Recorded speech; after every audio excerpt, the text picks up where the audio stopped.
Good morning, good afternoon, good evening, and welcome to today's Caffeine for the Soul. And today, the title of today is a bit of a joke. I was recently teaching one of the courses that I teach every year, and many people take every year, called the Advanced Course. And one of the things in the Advanced Course, in this understanding, the inside-out understanding, the three principles understanding, one of the things that people talk about a lot, I talk about a lot, is the feeling. And there's a sense in which sometimes it's, oh, the feeling. And it becomes almost like reverent, the feeling. And somebody jokingly in the comments started putting the feeling TM, as though it's sort of a special thing. And in a way it is. But in another way, it's the most basic thing in the world. The feeling, TM, is the simple feeling of being. It's what the Scottish mystic Sid Banks described as pure consciousness, uncontaminated by our personal thinking. It's what I call in one of my books, called The Space Within, the space within. It's the state of meditation, not the practice of meditating, but the state of meditation. In my work, I often talk about it as home or home base. In the last video that was ever recorded of Sid Banks, he called it the ultimate answer, because he was pointing to the fact that whatever you're trying to figure out in your life, if you drop out of the figure-outing brain and down into this simple feeling of being, in many cases, that shift alone is the answer. And when it isn't, the answer will come to you in that space. I used to teach a program called Learning How to Thrive. And on that program, I likened the feeling to when your phone has either no service, 1 bar, 2 bars, 3 bars, 4 bars, up to 5 bars. And I would ask people at the beginning of day 1 of the training, how many bars? I'd explain the metaphor. How deeply in that feeling are you? And there would be some people who'd go, oh, I'm 5 bars. Some people would go, oh, I'm kind of 1 bar. Some people had no idea what I was talking about.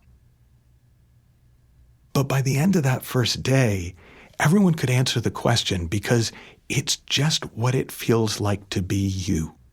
Not your mood of the moment, but that sort of deeper feeling of being.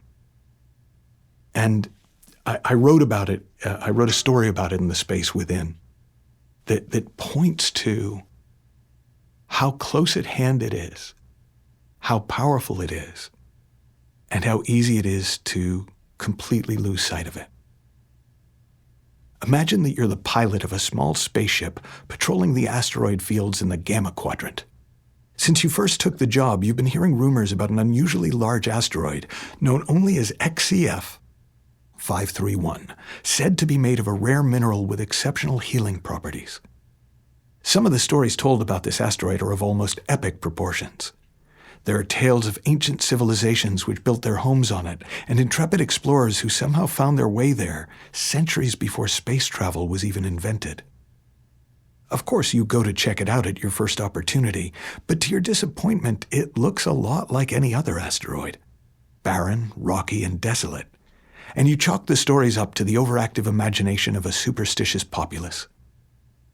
Then one day your patrol takes you back into the vicinity of XCF 531, and you decide to take a closer look. The moment you bring your ship into the asteroid's orbit, you feel a strangely peaceful, almost sleepy feeling descending upon you. You immediately check to see if the oxygen levels in your ship have dropped, but you find that all systems within the ship are stable. As you settle into orbit, you look down, and to your amazement, what seemed from a distance to be a barren desert appears rich with life. The entire asteroid seems to be alive, and you can almost hear the hum of that life over the roar of your spaceship's engines. You check the ship's readings and find to your surprise that the asteroid's atmosphere will support human life. So you decide to ignore protocol and beam yourself down to the surface.